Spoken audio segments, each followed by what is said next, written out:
રાજકોટ મનપા દ્વારા વર્ષ 2025-26નું વાર્ષિક બજેટ રજૂ કરવામાં આવ્યું। આરએમસીનું 3118 કરોડનું બજેટ મંજૂર કરવામાં આવ્યું છે અને આ વખતે બજેટમાં રાજકોટ વાસીઓ પર કોઈ વધારાનો કરબોજ નથી નાખવામાં આવ્યો।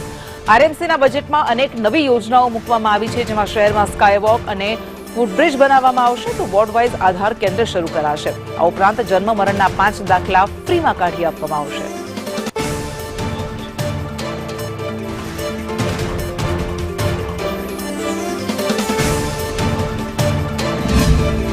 મ્યુનિસિપલ કમિશનર શ્રીએ 3112.28 કરોડના કરબોજા સાથેનું બજેટ સ્ટેન્ડિંગ કમિટીમાં આપ્યું હતું, પરંતુ ભારતીય જનતા પાર્ટીના શાસકોની એક નેમ રહી છે કે લોકોની ઉપર જ્યારે એક પણ રૂપિયાનો કરબોજો આ ક્યારેય પણ ન આપવો જોઈએ।